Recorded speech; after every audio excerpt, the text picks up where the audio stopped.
Hello అండి. Cauliflower curry వండుకుందామండి. Cauliflower curry కోసం కాకుండా ఈరోజు మీకు ఒక కథ చెబుదాం అనుకుంటున్నానండి. తన కోపమే తన శత్రువు అంటారు కదండి. ఆ కోపం వలన జరిగే అనర్థం ఏమిటో ఈ కథ వింటే మీకే అర్థమవుతుందండి. ఆ కథ వింటే నాకు గుండె చెరువైపోయిందండి. ఒకసారి ఆ కథ మీరు కూడా వింటారు కదా అని మీకు చెప్దామని ట్రై చేస్తున్నానండి. సరే, ఈలోపు ఒక రామారావు అనే ఒక అతను ఉన్నారండి. అతను కొత్తగా ఒక కారు కొనుక్కున్నారంట. ఆ కారుని రోజు శుభ్రంగా కడిగి మళ్ళీ వాడుకుంటూ ఉండేవారండి. ఓ రోజు అలాగే కారు కడుగుతున్నారంటండి. ఆ కారు కడుగుతుంటే ఈలోపు ఏదో అవసరం వచ్చి పక్కకి వెళ్ళారంట. ఇలాగ వాళ్ళ బాబు 3-4 ఏళ్ళ బాబు, చిన్న బాబు వచ్చి ఆ తండ్రి వచ్చేసరికి కారు మీద ఏదో రాస్తున్నాడంట. రాసేసరికి ఆ తండ్రికి అంతే కోపం వచ్చేసిందండి. కోపం వచ్చి వెంటనే అక్కడ కర్ర వచ్చుకుని కొడుకు చేతి మీద తప తప రాసి ఆ చేతి మీద తప తప తప కొట్టేశారంట. ఆ కోపం తగ్గే వరకు కొట్టేశారంట. ఆ పిల్లోడు పాపం అలాగే ఏడుస్తుంటే కాసేపటికి ఆ ఏళ్ళు నుంచి రక్తం కారుతుందంట.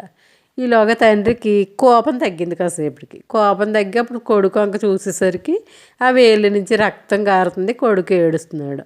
బాబా ఏంటి రక్తం వస్తుంది బాబుకి అని గబగబా దగ్గరికి వచ్చారంట. రక్తం కారిపోతుంటే చూసి అప్పుడు కంగారు వచ్చి తండ్రి ప్రేమ గుర్తొస్తుంది కదా, గబగబా హాస్పిటల్కి తీసుకెళ్ళారంట. హాస్పిటల్కి తీసుకెళ్ళేసరికి అప్పుడు డాక్టర్ గారు ఆ వేళ్ళు పరీక్షించి అటు చూసి ఇటు చూసి ఈ వేళ్ళండి మొత్తం నరాలన్నీ కూడా పోయినాయి, వేలు కట్ చేసేయాలి, మొత్తం వేలు తీసేయాలన్నారంట. తండ్రికి అప్పుడు తన చేసిన తప్పేంటో తెలిసి గుండె చెరువైపోయి ఇంకా ఏం చేయాలో అర్థం అవని పరిస్థితి వచ్చేసిందండి. ఒక్క క్షణికావేశం కోపం చూసారా, అది మామూలు వస్తువు. అది నిజంగా కారు పాడైపోతే మళ్ళీ కారు కొనుక్కోవచ్చు. ఇప్పుడు వేలు తీసేస్తే మళ్ళీ వేళ్ళు ఎక్కడి నుంచి వస్తాయండి?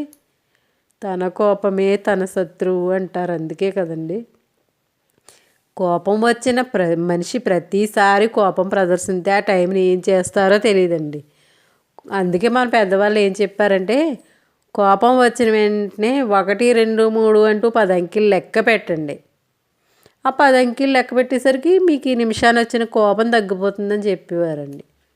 అది నిజం కదండి, అక్షర సత్యం. అలా నిజం గుర్తించుకుంటే ఎంతోమందికి ఆ కోపం కంట్రోల్ చేసుకుని జీవితాలన్నీ అతలాకుతలం కాకుండా ఉంటాయి కదండి.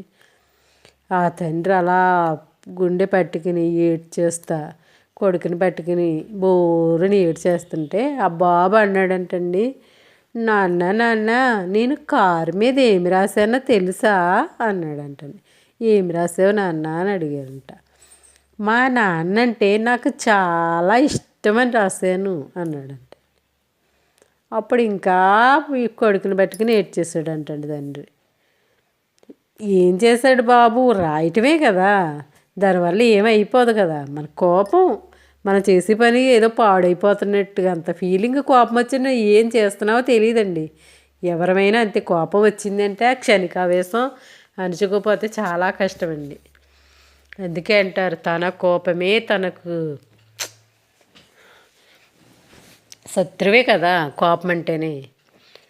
ఆ కోపం కంట్రోల్ చేసుకుంటే ఏమీ ఉండదు. అలా కాదండి, ఎందుకు చెప్పానంటే అలా కోపం రాకుండా ఉండాలంటే మన చేతిలో చిన్న అస్త్రం ఉంది. మన ఆడవాళ్ళం వంట చేస్తాం కదా, ఆ వంట చేసే టైంలో భగవంతుని కిరణాలు మన వంటపై పడుతున్నాయి, భగవంతుని శాంతి కిరణాలు పడుతున్నాయి, సంతోష కిరణాలు పడుతున్నాయి అంటూ మనం భగవంతుని స్మృతిలో భగవంతుని తలుసుకుంటూ ఆ వంట చేస్తే నిజంగా మన దరికి కోపం అనేది రాదంటండి. అది నాకు తెలిసిన విషయం. నేను అలాగే వండుతున్నానండి. మీరు కూడా అలా ట్రై చేస్తారని మీకు కూడా చెప్తున్నాను. ఎందుకంటే ఆ కోపం వలన మనకు కూడా కోపం వస్తుంది, మన భర్తలకు కోపం వస్తుంది, మన పిల్లలకి కోపం వస్తుంది. ఇది మనం ఇలా పాటించటం వలన అందరికీ కూడా కోపం కంట్రోల్లో ఉంటుంది కదండి. అందుకోసం నేను ఇలా ట్రై చేస్తున్నాను, మీరు కూడా ఇలాగే ట్రై చేస్తారని మీకు కూడా చెప్తున్నానండి.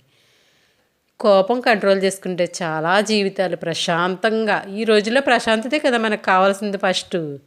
అందుకోసం అందరూ కూడా ప్రశాంతంగా ఉంటారండి. మీరు కూడా అలా ట్రై చేస్తారని మీకు చెప్తున్నానండి. కోపం రాకుండా కంట్రోల్లో ఉండి అందరూ ప్రశాంతంగా, ఆనందంగా, సంతోషంగా ఉంటారు. అందుకోసం మనం వంట చేసేటప్పుడు మన మనసులో కూడా ఏమీ కోపం అనే బీజం రాకుండా మనం మనసులో భగవంతుని స్మృతిలోనే వంట చేసుకోవాలని చెప్తూ ఉంటారండి. మా అమ్మ అలాగే చెప్తుందండి, నేను అలాగే చేస్తున్నాను. అందుకోసం మీరు కూడా అలాగే చేస్తారని చెప్తున్నాను. సరే అండి, నేను చెప్పింది మీకు నచ్చితే లైక్ చేయండి, షేర్ చేయండి, సబ్స్క్రైబ్ చేయండి. ఒకవేళ నచ్చలేదు అంటే కూడా కామెంట్ చేయండి. కర్రీ ఎలా ఉందో చూడండి. మన కర్రీ లోపు రెడీ అయిపోయింది. మనకి ఎంతో టేస్టీ కాలీఫ్లవర్ కర్రీ రెడీ అయిపోయింది చూడండి. చూసారా? కాలీఫ్లవర్తో పకోడీ చేస్తారు, ఫ్రై చేస్తారు. ఈరోజు నేను కర్రీ చేస్తానండి. అందుకోసం మీకు కూడా చూపిస్తున్నాను. ఓకే అండి, బాయ్ ఫ్రెండ్స్.